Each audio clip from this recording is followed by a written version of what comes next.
Get back to football for a second. This segment's brought to us by Monarch Money. Ever check your bank account and wonder, where'd all my money go? Between dining out, online shopping, and entertainment, it's easy to lose track. That's where Monarch Money comes in. It's your personal CFO giving you full visibility and control over your finances. Monarch Money isn't just a budgeting app. It's a complete financial command center where you can track all of your accounts, investments, and spendings in one place so you stop just managing your money and start building wealth. Take control of your finances with Monarch Money. Use promo code LOCKEDONNFL at monarchmoney.com for 50% off your first year. That is monarchmoney.com, promo code LOCKEDONNFL for half off your first year. When we talk about the Browns, we obviously mentioned Myles Garrett as their best player, and Denzel Ward is almost assuredly their second best player. And Denzel, who's been often injured throughout his career, is coming off a season where he did start 16 games last season. Only missed one. ESPN put out their top 10 list of the top 10 best cornerbacks in football. Last week, Denzel came in at number 3 on this list, behind just Pat Surtain and Derek Stingley Jr. And I was looking at Denzel. Mike, whose list is this? This was ESPN in their top 10 survey from executives. Executives, yeah. Yes, executives, Interesting. yeah. So he came in at 3rd, behind only Derek Stingley Jr. and Pat Surtain. That made me go look at his Pro Football Reference page, and he's made a couple Pro Bowls, but he's never made an All-Pro. So I was just thinking, and with Dustin on the panel today, of having played the position at the highest of levels, it was worth asking. And we've done this with Myles Garrett. Hey, can Myles get to another level? Does he still have more to give? Denzel kind of conquered the health last year. I know it's a year-to-year thing, but he did accomplish that side of it. From an on-field standpoint, Dustin, do you think there's another level in Denzel Ward's game, or was his 2024 season about the peak for a cornerback? Well, I mean, listen, it was his best year that he's had as a pro in terms of pass breakups, games played, which is probably the most important part about that. So with that being said, I think that he can go to another level, but that would require him to repeat what he did last year in terms of his ability to stay healthy and be on the field. Like, I think if he, in 2025, he's able to play close to the amount of games that he played last year, I think he probably needs to have 4-5 interceptions. But like, those pass breakups are insane. And obviously the tackles, whatever. I mean, no one really cares about that in terms of corners being on the All-Pro team. But he was close. I think he received 4 first-place votes for All-Pro last year. He'll be an All-Pro. I have no doubt. And I would not be surprised if he's not this year. Again, it's like fingers crossed. Can Denzel just continue to stay healthy? It's a big question, obviously, for him because he's had so many injuries. But there's no doubt in my mind, ability-wise, it's all there. It's all there. Earl. Yeah, I'm with Dustin. If he's healthy, man, All Pro is loading. Like, this dude plays like with a level of tenacity. He plays ferocious. Like, he's one of those corners. He looks finesse, but he can get physical with you. You talk about the pass breakups. He had 19 last year. That's the most of his career. He had 18 in 2020. And so if he can get the interception numbers up, I think he's on his way to being an All-Pro cornerback. This is a dude that if he needs a little luck because the interceptions are more about luck than it is being a great player. Because my last year in the league, we had drafted Jarius Byrd, who had like 11 picks or something that year, and he was like he was just right place, right time. Anthony Henry for the Browns. Yeah.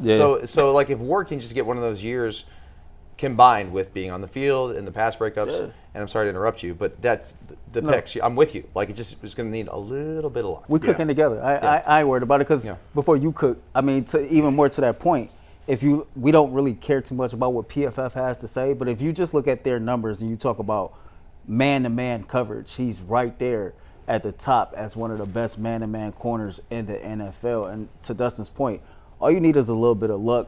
He stay healthy and get a little bit of luck. He's on his way. That dude is a dog. I joke a lot about MJ Emerson and this, that, and the third, man. But the Browns got one clear-cut dog that plays corner, and it's Denzel Ward. So, obviously, I'm biased, but I think Jamar Chase is the best wide receiver in football. It's either him or Jefferson, right?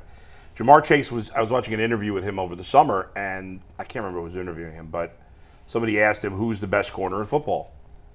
And he said one name, Denzel Ward. He said he's the best. Then he went on and named a couple other guys, but he said Ward is the best. And Denzel Ward is the only cornerback I've seen ever have success against Jamar Chase. The only one. Because Jamar Chase basically humiliates almost every other corner. But not that Jamar Chase hasn't had any success against Ward, but Ward has done a great job against him, way better than anybody else. So that tells me all I need to know. And yes, the only thing missing from Denzel Ward's game had been health. Last year he played 16 out of 17. And the interceptions. Every year of his career, is this going to be year 8 for him, I think? Or no, or maybe Denzel's 7? played 7 years. This will be his 8th. Which is, by the way, he's only 28 years old. He just turned 28, so he's not old. He came out young. He's had either 2 or 3 interceptions every year of his career, which is really strange. He's never been shut out, but he's never had a lot. You want to hear something funny? Yeah. I told Mike upstairs his rookie season. Yeah. This is back when I was still a season ticket holder. That first game of the season, we opened up at home against the Pittsburgh Steelers. Ironically, it was Josh Gordon's last game as a Cleveland Brown, and it rained the entire damn game.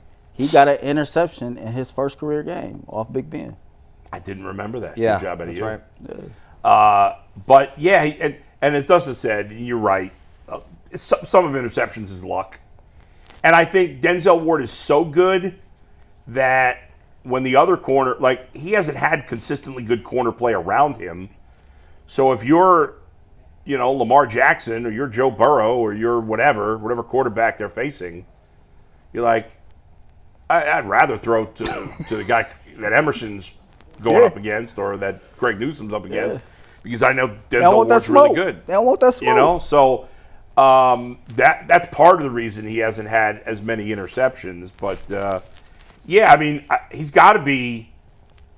The league executives are telling you he's the third best corner in the league. Jamar Chase is saying he's the best corner in the league. So clearly he's one of the best corners in the league. And I think we're all in agreement. There's even another level, and I don't think it's because of lack of effort or lack of. No, it's just he hasn't. It's been some unluckiness or whatever. But yeah, he led the league in passes defended last year. Guy's a stud. In my mind, I was thinking he was 30 already, but he's still got 2 more seasons in his 20s. Came out when he was 20. Yeah. That 2018 season was his rookie year. Yeah. If you look at his Pro Football Reference, his interceptions 3-2-2, 3-3-2-2. Yeah. Passes defended 19. Wait, I had this. 11, 11, 18, 10, 15, 11, 19. Never fewer than 10. Yeah. Forced 4 fumbles in his career. He has half a sack. Got to get those sack numbers up. Very important sack numbers for a defensive back. Yeah. But, Dustin, I guess I would ask this, and then we can move on. If there is an area on the field where Denzel could improve, other than just staying healthy, what is it?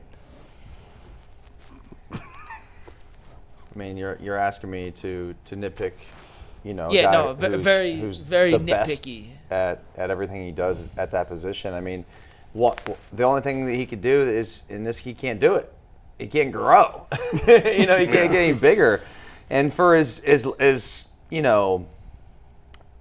light as he is, and he's not a physical guy, like presence-wise, still makes a lot of tackles and is not scared to come up and make those tackles. I think it scares us more when he comes up to make those plays because you're like, it's like he looks finesse, but then he straps him on, and then dude, he looks like a soft player, the way he dresses, and just because and everything he does is smooth. Like it's just he's such a fluid athlete that he makes things look so easy, and it's far from the case. I mean, he is an absolute dog. I mean, you see these plays, Najee Harris right there. I mean, he's going to go low and he's going to take his legs out. Like he has no problem. He's an excellent tackler.